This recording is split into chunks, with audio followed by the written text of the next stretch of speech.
On this episode of the Bronze Metalist podcast, we talk about Hiss by Wormrot.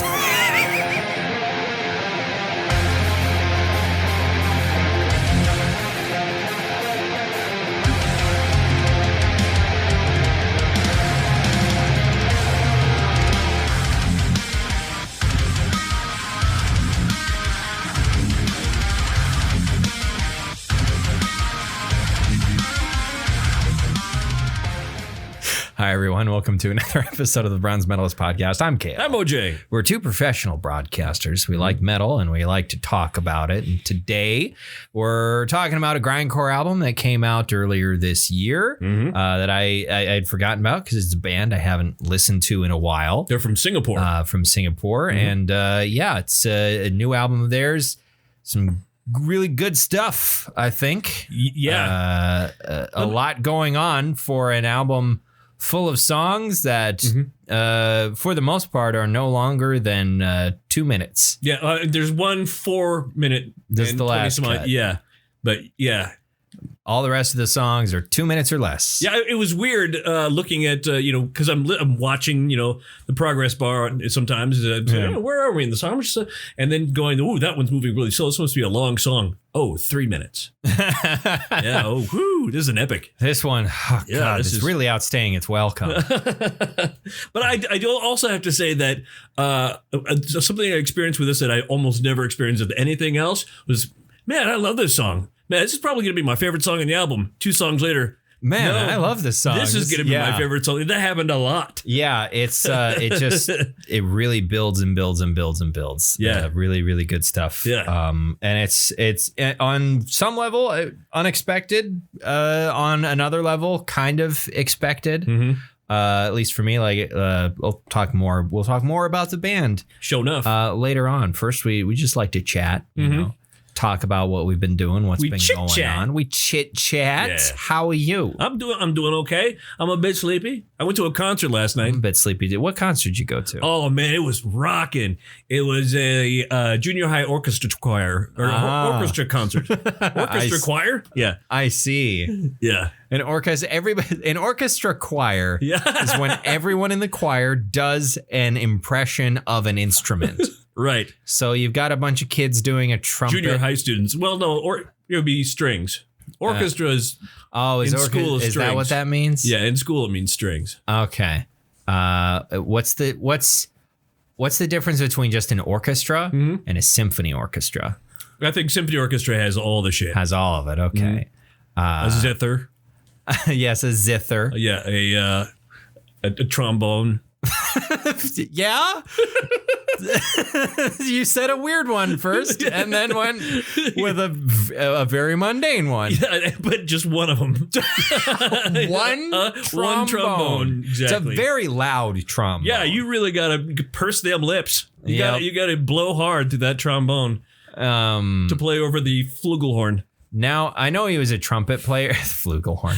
I know he was a trumpet player, but when you're talking about blow hard, what popped into my mind, have you ever seen Dizzy Gillespie's? Yeah. No. Blow hard. Dizzy Gillespie's. Do you know who that is? He was. How did you just pronounce his name? Gillespie. What the fuck? It's a hard G. It's a hard G. Okay, I've seen it. I've seen videos of the man. I've seen his name written. Sure. But his name was not said aloud because it was him playing the trumpet and people weren't shouting his name. When you're old like me, you heard his name a lot. I suppose. Yes, I know Dizzy Gillespie. But yeah, his cheeks got huge, gigantic, concerningly so. Right. Frighteningly so. And I guess that's something that can happen to trumpet players or just people who play brass instruments. Right. They puff out their cheeks. And because it can like tear some tendons and whatnot in your cheeks that are not necessarily vital most of the time. And it's a sort of thing you would never see if you're just talking to them. But then it's very obvious when they are putting any pressure into that. But how was the concert you went to? It was good. I mean, it was very good. I thought they were great. I enjoyed it. I caught myself involuntarily bopping my head. And then I realized that Oh, I heard a man behind me say, "These guys are terrible," and then I thought, I mean, they're junior high students. Yeah, it's junior high. If this was the Boston Pops playing, I'd think they just came from a fucking fire or something. But no, they're 14. So junior high. Yeah. What the fuck do you want? It's like somebody going to like their kids like a high school play and being disappointed that it's not living up to Broadway. Right. Come on. It's just like, this school's rendition of Les Mis really is not living up to the one I saw back in New York. What are the plays that my teenager is doing in high school right now? I mean, like every year, it seems to be something like they did Legally Blonde last year. Interesting. Yeah, these are teenagers, and then they did what the hell was it that they did this year? Where I'm like, inappropriate. Equus. Debbie Does Dallas. The staged version. Oh Christ. No. No. Doubt. Sure. There's not really any nudity in Doubt, but it's definitely not the sort of thing you would want. Right. Although honestly, for like one act shit, when I was in high school, that was the sort of stuff that was on the table. Really? For doing like competition one act plays. If somebody were to edit Doubt down or take a half an hour chunk of it out, that is the sort of thing that would be that would have been done. Sure. There's a stage version of Doubt, right? I'm not fabricating that in my head. I'm not aware. Okay. I feel like it was a play. I might be completely wrong. Someone's probably done a stage production of it at some point. I just don't know if it was a Broadway production. Right. It's just a graphic novel. Doubt, the graphic novel. Everyone's drawn, it's Meryl Streep, but in comic book form. Yeah. But yeah, I watched over the last 3 nights or so. Yeah. Cyberpunk Edge Runners. Sure. What's that on? Netflix. It's on Netflix. Okay. It's a Netflix exclusive anime. I have the Netflix. The Netflix? The Netflix. You know that's a website. What's up? See, I'm picturing it as like a really dumb YouTube channel of like but it's like really broy hackers or whatever. It's like, what's up? We're the Netflix. And today we're going to crack in. And I mean, speaking of Cyberpunk, I was going to be like, today we're going to crack Arasaka's ice. And the Cyberpunk is so chock full to the gills of dumb future speak. Right. And I love it. Because that's the way it's always been. So Cyberpunk Edge Runners, if you are out there and have no idea what Cyberpunk is, it's not just a genre, it's also a franchise. Yes. That started in the 80s. With a tabletop role-playing game made by Mike Pondsmith, which I played. I played the role-playing game. And what was your experience with the tabletop game? I had fun. I only played a couple of sessions and it was one-on-one. Oh, really? Yeah. Interesting. Yeah, it was like you was a GM and me just rolling you up and a the character. GM. Yeah. Interesting. And I remember at one point, my character became too loaded up with cyberware, and you went cyber psycho. Yeah. So in Cyberpunk, Cyberpunk is interesting because when it was made, it was a futuristic RPG. The first edition was set in the far future of 2013. And subsequent editions have taken place further and further in the future. Sure. But it's at this point, the Cyberpunk universe is kind of like the Fallout universe, where it is a future that is based off of a divergent history. Right. So it's, the year is far from now, but things diverged from our timeline in the past. And in Cyberpunk, it's like somewhere in the late 80s, early 90s where things kind of start to diverge. But the setting is, it's in the future, and there is a lot of, like, the United States has basically collapsed.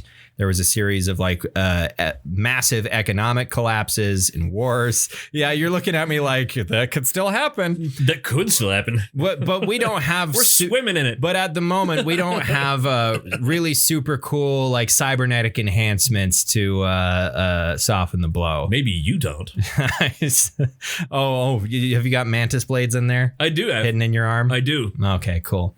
But these legs are carbon fiber. Oh, I see. There. But most of the stuff in the cyberpunk universe is centered around a fictional city in California called Night City, which is this like massively, like quite dystopian, massively like capitalistic city where there's like very few actual laws. There are mega corporations that basically run everything.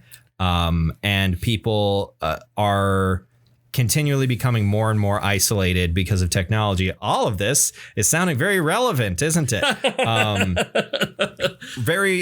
Most recently, the setting was adapted into Cyberpunk 2077, which is a video game that came out a couple years ago.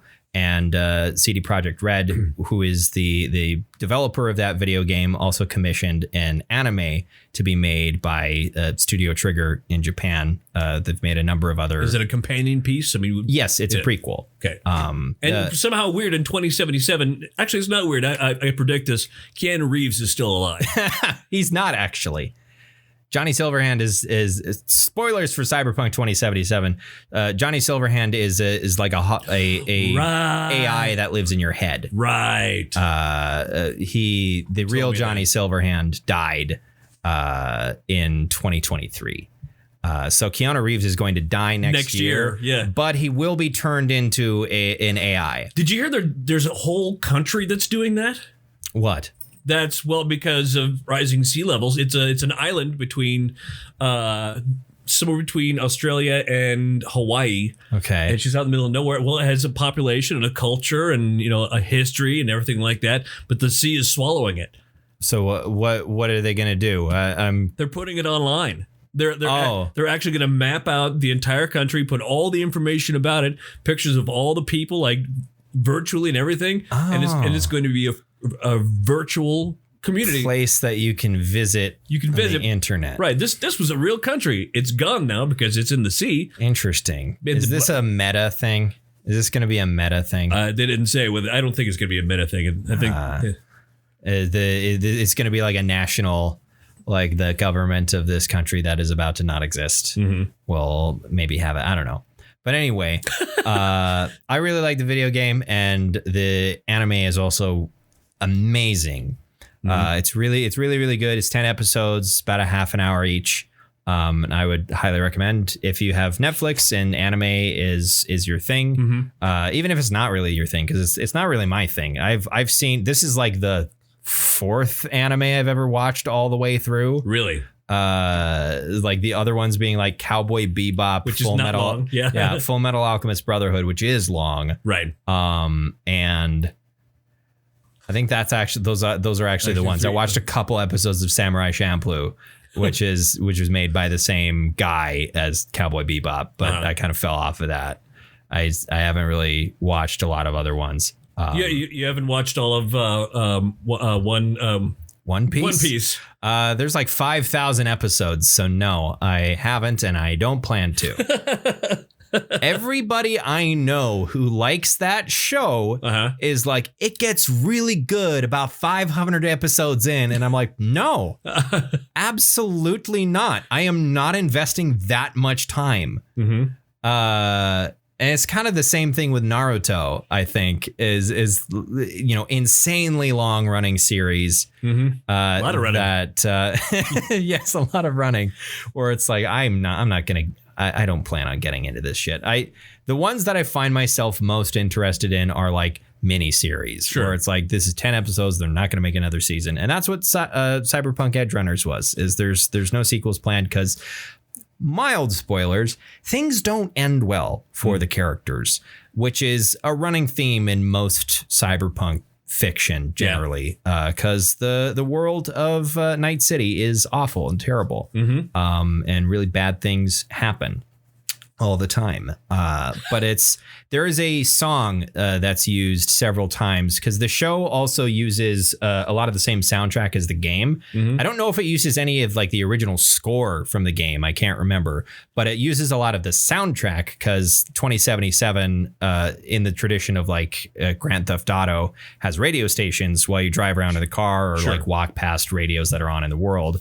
And the songs are all like songs by real artists, include like Converge has a song that's in the game. Really? There's a death metal band called Tomb. Like there's like a extreme metal radio station that has actually a lot of really good bands in it.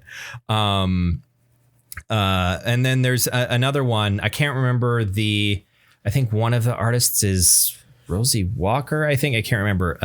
I could probably pull it up. There's a song called I Really Want to Stay at Your House, which is this like electronic pop song. And it's really catchy, really good. And also in the context of the show, now with the full context of the show, really depressing to hear. It's Rosa Walton and Hallie Coggins' song called I Really Want to Stay at Your House. With the context of the show, it makes it sad. It ends up being quite sad because of the context. Without it, it's like, oh, this is a fun, kind of a bop. Yeah. And there was a ton of memes about that song after the anime came out. It was like, hearing this song in Cyberpunk 2077 before watching Edge Runners, and it's just like having a good time, dancing to the music, and then hearing it after is the sad Keanu meme of him sitting on the bench. But yeah, I'm excited. I believe there's I can't remember when the DLC for Cyberpunk 2077 is supposed to come out, but it's soonish, I think. It's been like 2 years. So you know what I've been watching? What have you been watching? I've been watching Andor. Yes, I told you that. That's next on my list is Andor. Yeah, and it's one of those things where I was reluctant to do it because I think at this point I've got a little bit of Star Wars burnout. Everybody does. Yeah. And so I have a little bit of Star Wars burnout, and the only thing that I have watched since the movie we reference every episode came out is The Mandalorian. Sure. Like that's the only Star Wars show I've watched, and I still feel burnt out on Star Wars. Watching Andor, it's one of those things where even if you hate Star Wars, you might like Andor. You might really like this show. Do you? It's like everything that I see from it is it looks less like Star Wars and looks more like something like fucking Tinker Tailor Soldier Spy or some shit. Like it's that's like a moody espionage piece. It's just it's less like what you think of when you think of Star Wars. Right. No, yeah, it is a moody espionage piece. It feels like what they should have done with Indiana Jones for the fourth movie. Yes. It's kind of what it feels like, because a lot of stuff it's gotten goofy and we're going to make something for these funny, goofy people or whatever. Yeah. This is not that. There's funny moments here and there, but mostly it's about people. Right. Even in the direst of circumstances, people will crack jokes, and that's the only way anybody can get through terrible things happening. Which is all this is. Yeah. It's just terrible things. I mean, when you think about it, like you have Star Wars and you have a period in the history of this universe that is defined by small groups of people putting up resistance and rebellion against this massive, overwhelmingly powerful state. Right. And yet nobody has thought, what if we made this dark and gritty and realistic the way that, real revolutions and rebellions against that sort of, entity would be. Right. Exactly. It would be hard and gritty and sweaty and bloody. They're putting in the legwork of like what we see in all this in the original trilogy is the people who got to tag along at the very end and tell themselves that they really did it. Right. Like with the exception probably of, I guess, Princess Leia, who'd been involved and was around. She's as far as I don't think she's really in Andor, but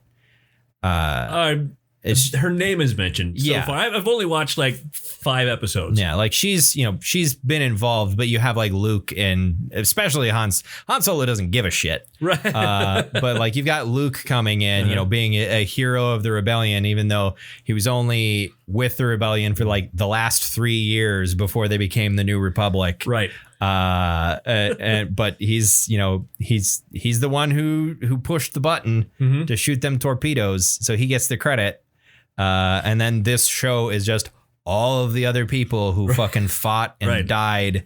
And the acting and the dialogue and all that is just top notch. I've seen like a couple of clips of like you take a character like Mon Mothma, who is, has like one scene in Return of the Jedi, and people are like, who the fuck is this lady? And we know from, supplementary material that she was the de facto leader of the rebellion, right? So on and so forth. But none of the movies ever put any work into exploring her as a character and what she actually did. She was a senator. Yeah. And the show is exploring that. Yeah. So I got to get to it. I got to get watching it. She's secretly meeting with Skarsgård. Yeah. With which one is it? Stellan Skarsgård. It's just like there's so many. It's Bill, Alexander. So which one is Cynthia. No, it's Cynthia Skarsgård.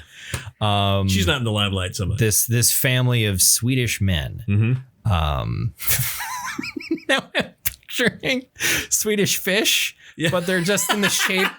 They're just in the shape of a little man. Right. Swedish men. Dude, I got Stellan stuck in my teeth. And each pack only has like 5 for each of them.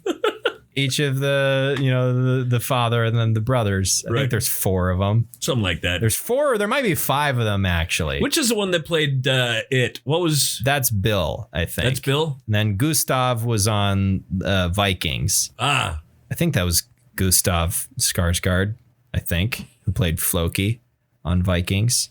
I need to go kind of finish watching that. I don't know why I stopped watching it. I know why I stopped watching it is because I lost interest in it. But you probably got way farther into it than I. Season 5. Gotcha. I think I watched through the end of season 5. And an important character died off, apparently. Yes. The heart of the show dies. And after that, it's like there's a couple other characters that I'm kind of holding on to. But like all the drama between the brothers, I just didn't care for it. I didn't care for the family drama necessarily. Sure. So much as the chemistry between Ragnar and his followers. Which reminds me, there's a movie that I've wanted to see, and I keep forgetting I want to see it, but I want to see it. The Northman? Northman. I want to see that. Yeah, I need to see it too. Yeah. Just because I really like The Lighthouse. I haven't watched The Witch. I should watch The Witch at some point. The Vivitch? The Vivitch. Yeah. Yes. Sorry, I should pronounce it correctly. The Vivitch. I should watch that at some point as well. Yeah. But because I watched The Lighthouse and I really liked The Lighthouse, and it's more from that same director. But something that I don't know how much time I'm going to have to watch these television shows and movies because I'm probably going to be playing a lot of Warhammer 40K Darktide. Really? Which came out today. Have you bought it yet? Yes, I have bought it. I haven't gotten an opportunity to play it yet, but it's a co-op horde shooter set in Warhammer 40K. So it's like Left 4 Dead, but with in Warhammer 40K. So you can play with like other people, or yeah, it's a co-op game. I feel so terrible.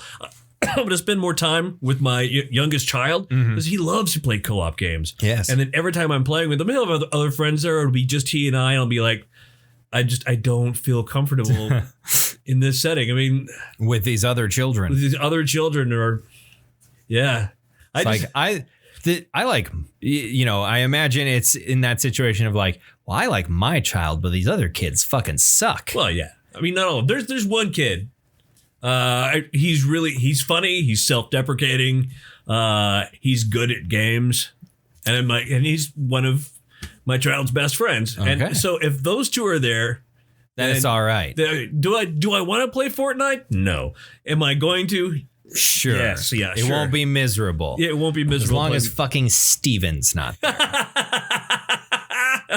Fucking Steven. I'm glad that little shit. I'm glad you picked a name that doesn't apply. had you picked a real name. I figured, I don't know why, just your son's age group. I was just like, Steven, there's probably not a kid named Steven. Mm-hmm. There's no 10, 11-year-old named Steven.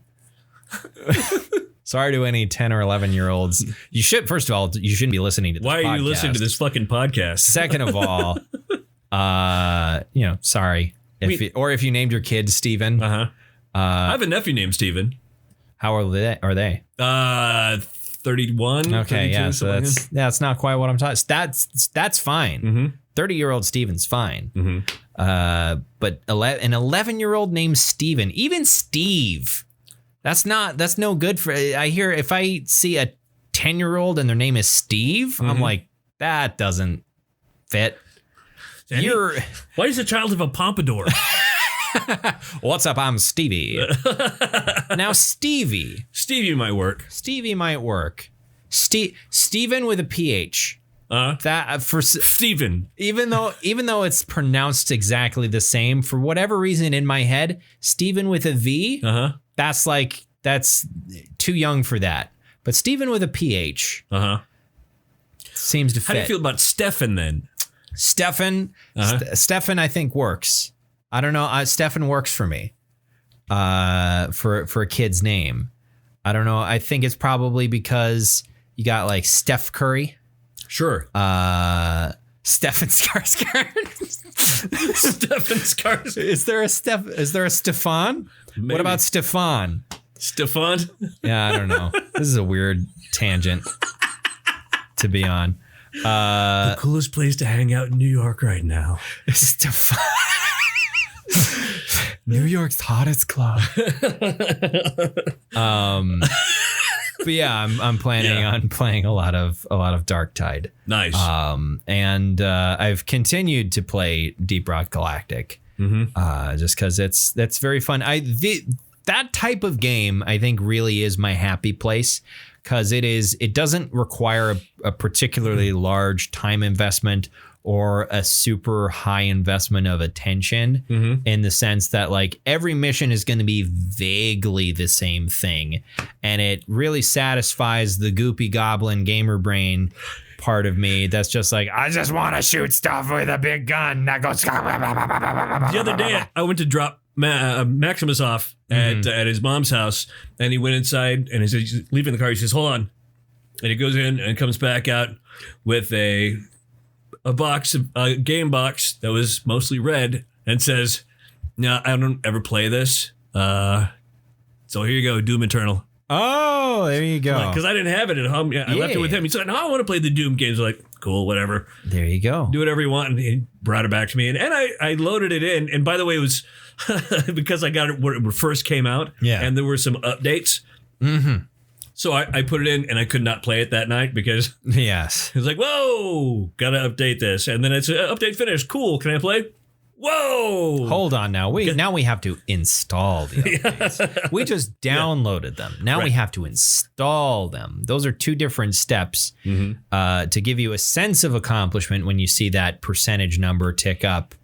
And then we got to instead of just having it all be one big progress bar, we're going to split it up into 3 littler progress bars, and maybe it'll feel like it's going faster. Fuck you, tech companies. Fuck you, id. Fuck you, id. Actually, yeah, kind of. Because I don't know if I talked to you about this. The saga of Mick Gordon has continued and gotten more complicated. Oh no! And the narrative has switched back around again, as it would seem, because at first, when it was revealed that like the album of the music for Doom Eternal wasn't going to come out, or it did come out, and people were like, why is the quality of this so terrible? And it's because like people found out, oh, Mick Gordon didn't do most of this. And then people started shitting on id, being like, why didn't you have Mick Gordon do this? And then id was like, well, we contracted him to, he was under contract to do that. And he under delivered and he wouldn't do that. Like, basically heaping a lot of shit on Mick Gordon that seemed credible at the time. And Mick Gordon didn't really put any response out until quite recently, after presumably an appropriate amount of time had passed and many conversations with lawyers had been had, where Mick Gordon posted a very long series of tweets with information that had a fucking table of contents about all of the shit that id and Bethesda, as id's publisher, ZeniMax Media, so on and so up the corporate chain, all of the shit that they had basically done to fuck with him, including like not paying him for shit. He worked for like an 8 month stretch, and they paid him like one time during that. They cut him like one check during that time period, and that sort of like.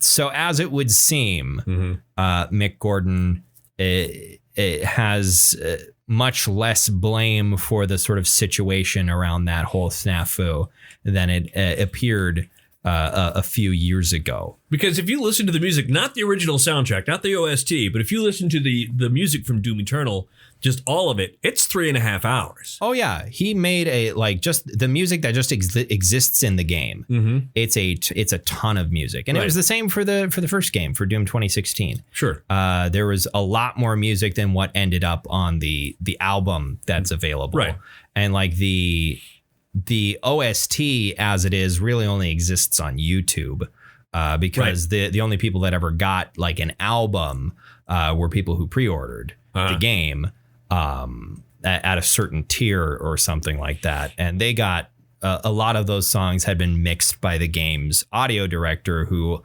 also seems to bear some of the blame for the way that Mick Gordon had been treated, and so on and so forth. Sure. It seems like a complicated sort of situation, but the narrative, at least publicly, seems to have switched. And Bethesda posted just the most piece of wet tissue paper response to all of the allegations of mistreatment. Yeah, they were basically like, we're very sorry to hear that it was so just like passive aggressive bullshit, but also not even putting that much effort into even attempting to refute any of the claims. Probably because Bethesda's going like, okay, now I guess we got to actually talk to our lawyers here. Right. Because before it was just the director of the creative director of id saying all of this shit. And it was basically, it was like what amounts to, in retrospect, personal attacks essentially against Mick Gordon's character. Baseless. Yeah. But Mick Gordon also at the time didn't respond to anything at all, because he was talking to his lawyers. Yeah, but it's so like the public narrative at that time really went against him because he didn't bother defending himself publicly. So people really kind of turned against him publicly, in the sense of just like, well, the music's really great, but I wish you hadn't been such a prima donna about all this sort of. That's kind of the narrative, is that he was either lazy or that he was prima donna, or had too much of an ego about it, which it seems that was not the case. And by the way, there may or may not be on you mentioned on YouTube a producer who remastered and fixed a lot of the bad parts of the soundtrack and posted the entire thing. A number of people have done, well, maybe not the whole thing, but a number of people have. He did the whole thing, and he reordered the songs from the original soundtrack to make it more relevant to how the game goes. Yeah. But yeah, that main theme especially. The only thing they fear is you. Yeah. Oh God, that's so heavy, so incredibly heavy. All the music in both those games is just fantastic. Yeah. Phenomenal. Yeah. Rip and tear. Ah, God. BFG Division. Yeah. absolute bangers, all of them. Speaking of bangers, let's talk about this here album. Sausages. Oh, yeah. Hiss by Wormrot. So Wormrot is a Singaporean grindcore band. I think I might have cut it out of the last episode. I was under the impression that they had recently completed their national service.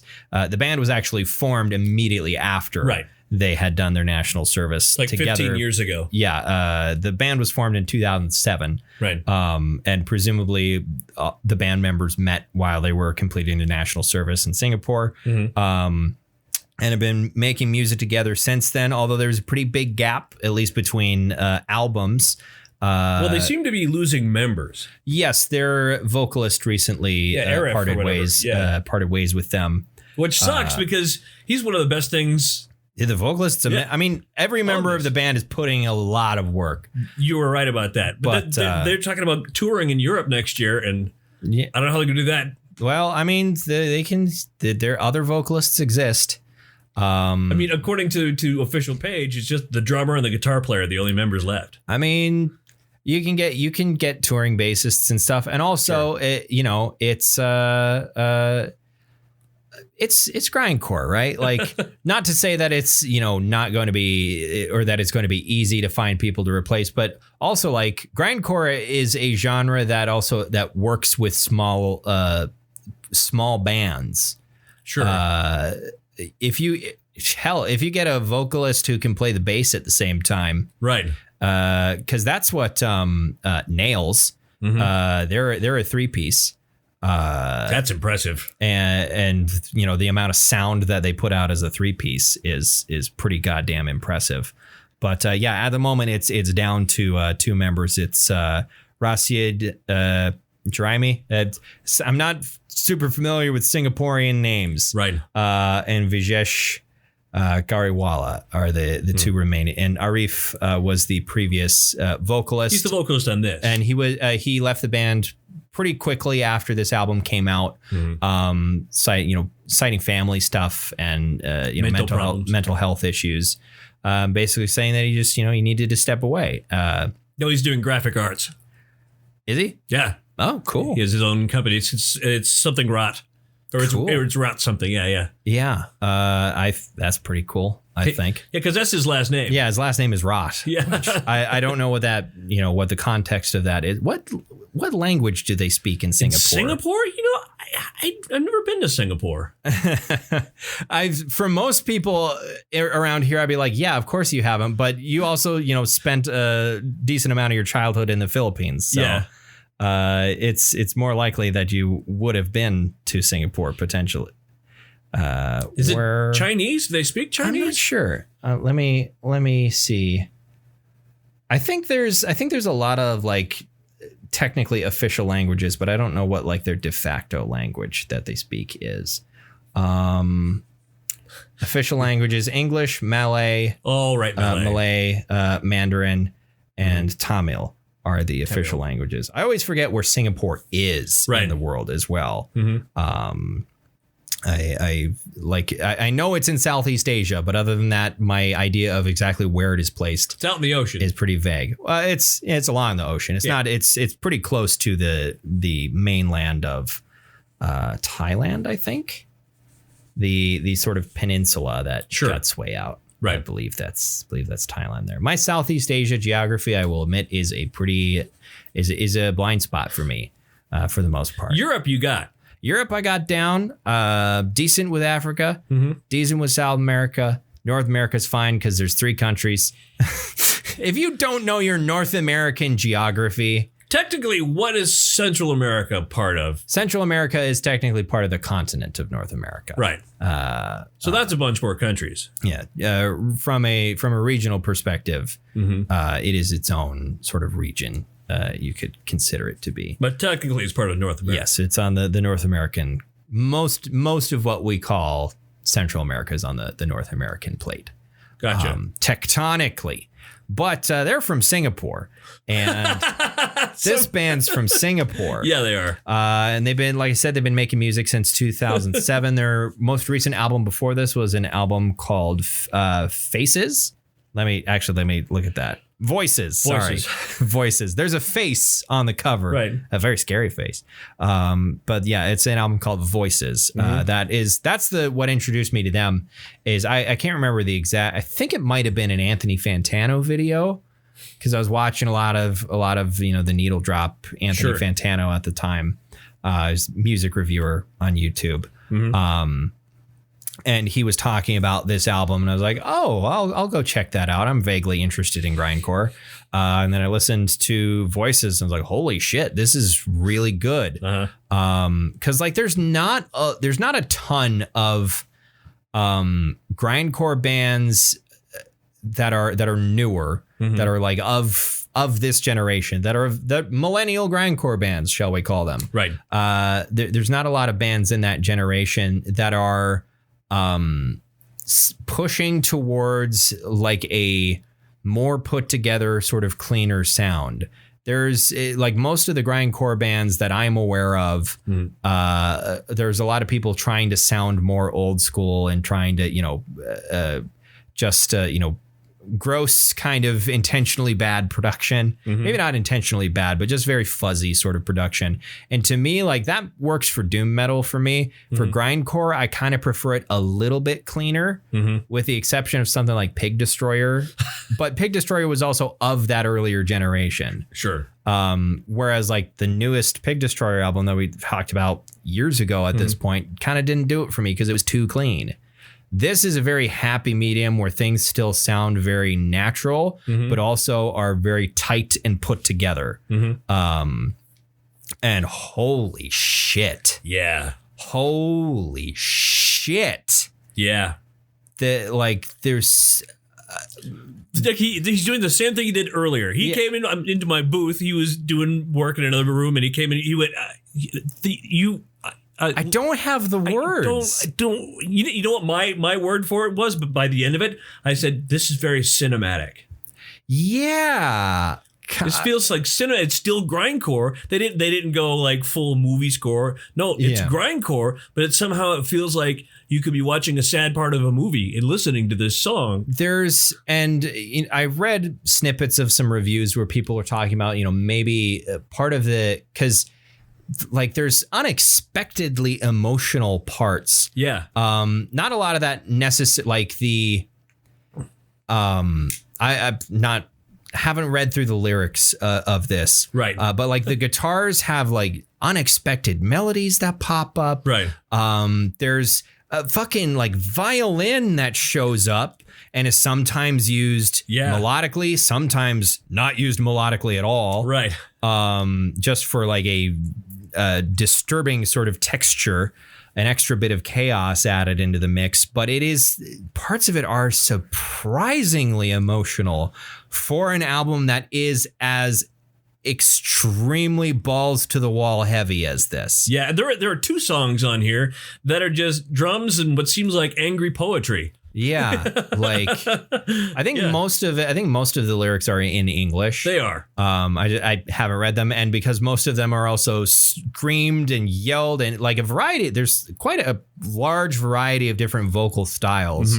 Yeah, there's some whispered vocals on here as well. Sometimes he sounds like Cataly Cap. He sounds like Travis. Yeah, Travis Ryan. And occasionally he sounds like I'm forgetting all the names tonight. I don't know, okay. Surge. He sounds like Surge occasionally. Yeah. Yeah, there's the second 2 or 3 times. Yeah, the song. second song has a moment, like the only clean singing on the album that kind of shows up. Right. Like almost sort of operatic, kind of vaguely sounding clean singing that happens there. Yeah.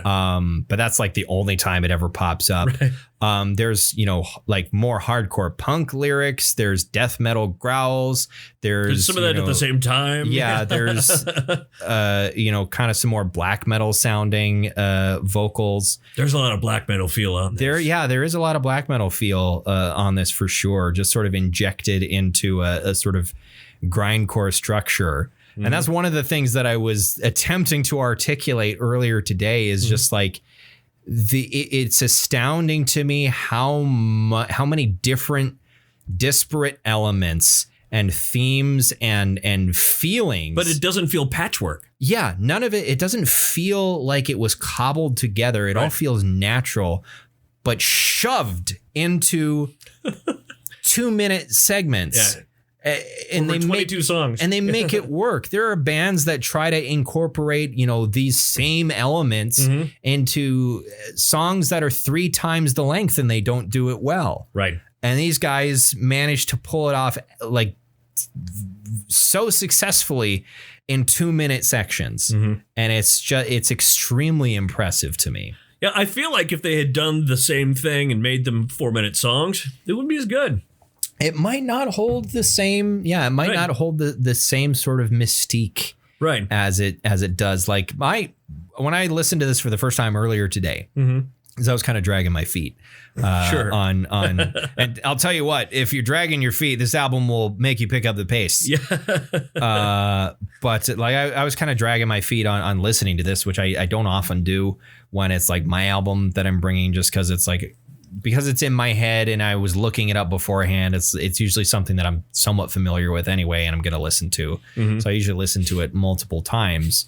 But I hadn't until earlier today, and then like halfway through the album, like multiple times my jaw was, had hit the floor of like, I can't believe they just pulled that off.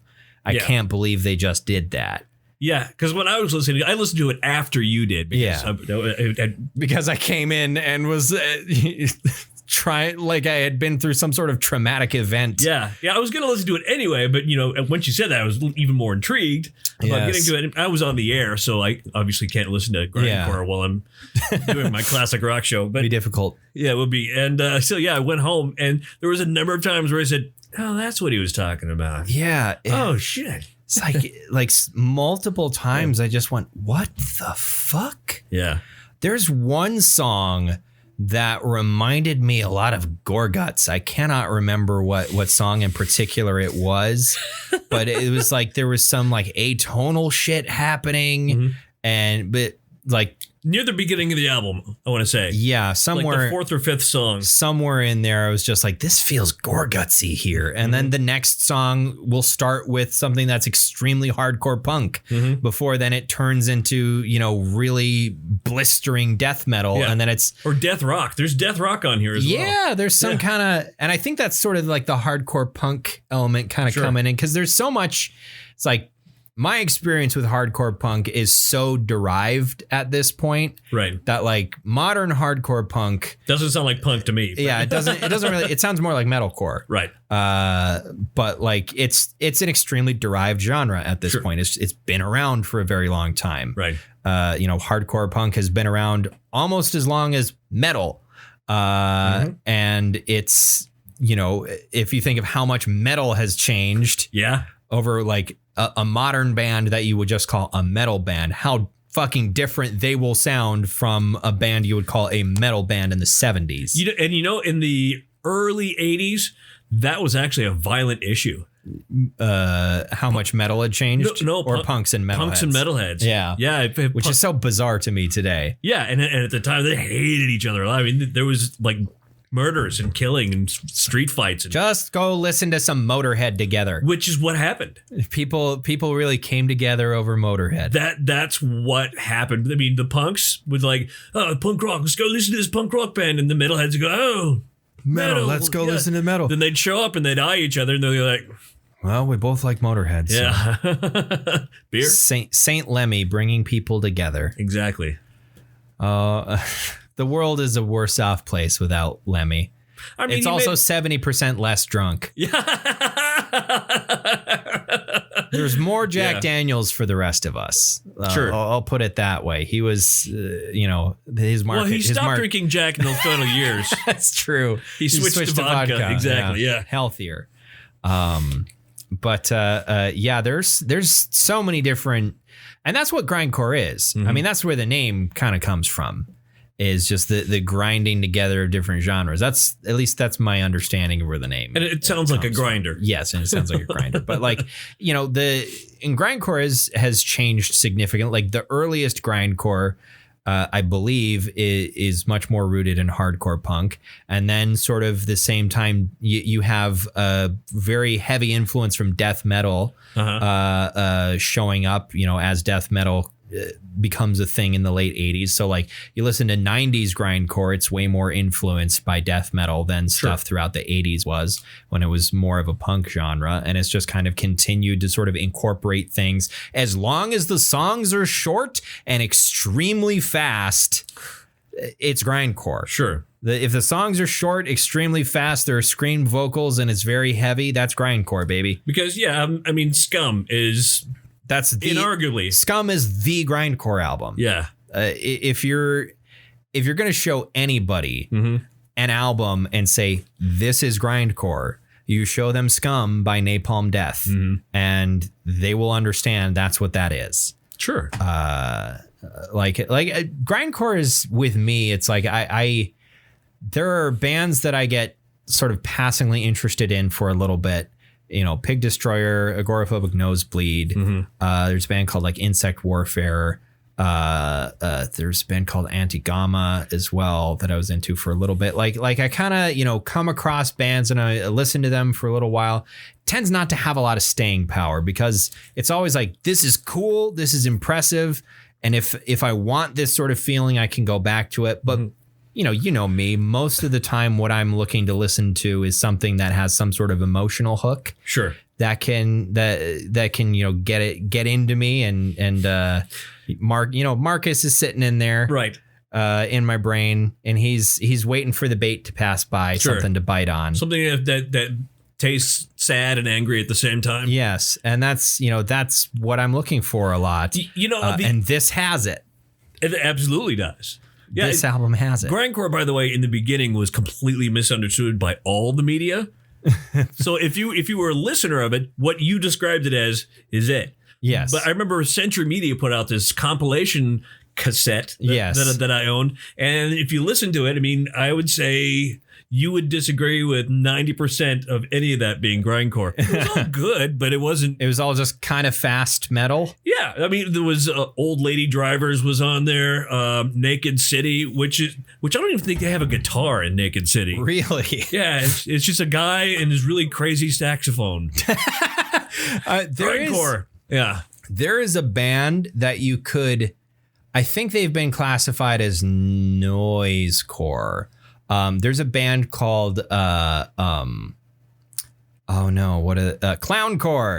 Clowncore. Have you ever watched any Clowncore videos? I have watched Clowncore videos. Their music is so interesting to me. Yeah. Because it's actually like good music, but the music videos are all two guys in boiler suits and clown masks inside of a porta potty. Cramped into a keyboard, a set of drums, a small set of drums, to be sure, but a keyboard, a set of drums, a guy with a saxophone, a microphone shoved into a porta potty or a moving van. Yeah, they're a very interesting band to me, and nobody actually knows who those two guys are. It's believed both of them are relatively well-known musicians otherwise. It's thought that the drummer is a guy who occasionally actually works with Wolfpack. It would be funny if the other guys are like Shaggy 2 Dope and... Well, there's only two of them. Yeah, so maybe it's really the Insane Clown Posse. And it's just their side project. Insane Clown Posse actually making like good music.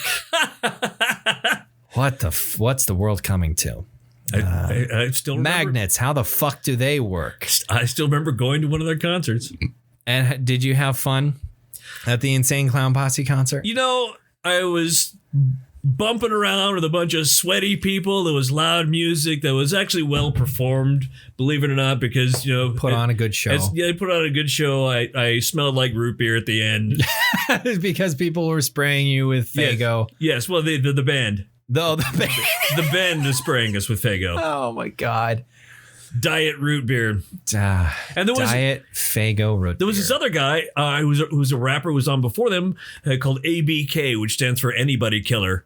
Interesting. And he was He was actually a very good rapper. He had a speech impediment a little bit, but it didn't like slow him down at all. Interesting. It was really good. Well, it's kind of different parts of the brain a little bit. The sort of like performance is kind of singing sort of part of your brain. Right. Works a little differently. Like Metalist. If you know who that is. I don't. Metalist is a famous country singer. He's long dead now. But, he'd be singing and he'd be on stage and he'd come off stage for the interview and they say, good job. You got an album coming out? And be like, pretty bad stammer. Very, very bad stammer. Interesting. Famously. There was something that popped into my head when you were still talking about Insane Clown Posse. I don't remember what it was, but back to this album. Yes. Does this album slap? Oh God. Jesus, yeah, that's a dumb question. Yeah. This album very much slaps. Yeah. Holy shit. So I was able to gather 4 reviews. It came out to 92.5. That's pretty high. It's pretty high. I think it deserves it. Mm-hmm. This is excellent in a lot of ways. I consider it to be. Yeah, I actually had to. I was doing other stuff and I'd listened to this whole album and I went to go do other stuff and I'm like, there were 3 songs on there I got to listen to again. I have to listen to that right now. Just got to stop, restart. What's your favorite song?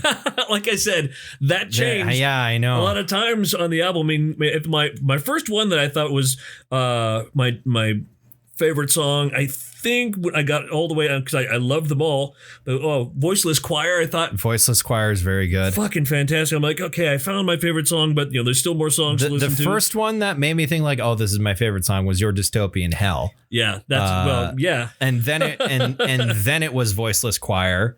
And then it was Grieve. And then it was Spiral Eyes. Desolate Landscape. My fucking God. Yeah, Jesus. Yeah, and then I thought, that's it. I'm not going to like a song better than that. And then I got to, where is it? Where the fuck is it? No. Glass Shards? Glass Shards. That's the last one. Glass Shards. I listened to it and you're thinking, this is going to start off as just a standard, great, one of their great versions of grindcore. It's going to be great. Then a minute in, they hint on what's about to happen. And you're like, what are you guys going to do? And the fucking violins show up. Yeah, and then they do it and it stays grindcore. And the last words that he just passionately screams about how he wants to die. And then we spend the next 2 minutes with this heartbreaking melodic grindcore. It is. I mean, we're in absolute agreement on that. That is my favorite song as well. Yeah.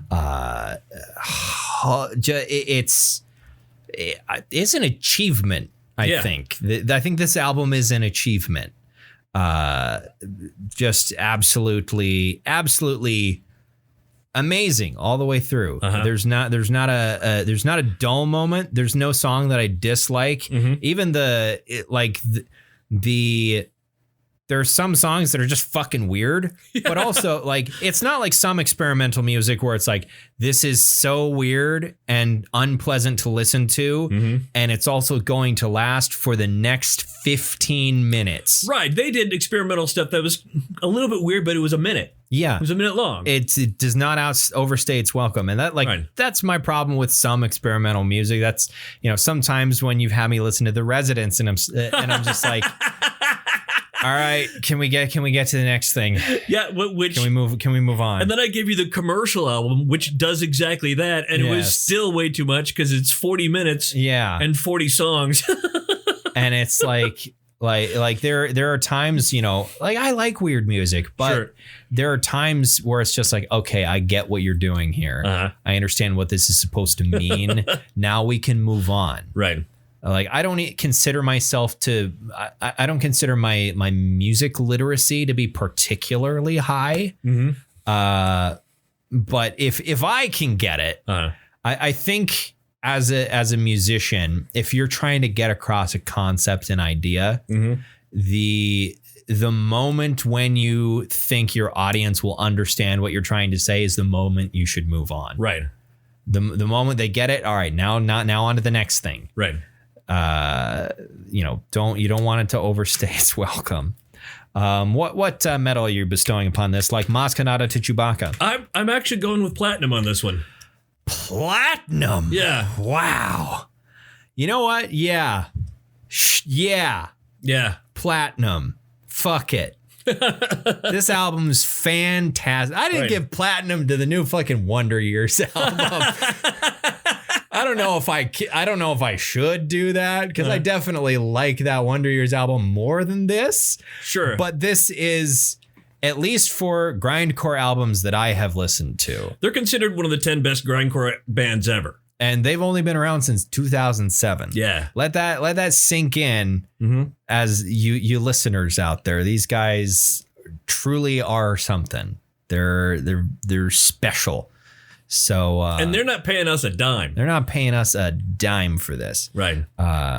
So yeah, if you've got a half hour to listen to 22 songs, to listen to a bunch of songs, why not check out Wormrot's Hiss? That came out this year. It's a truly amazing record.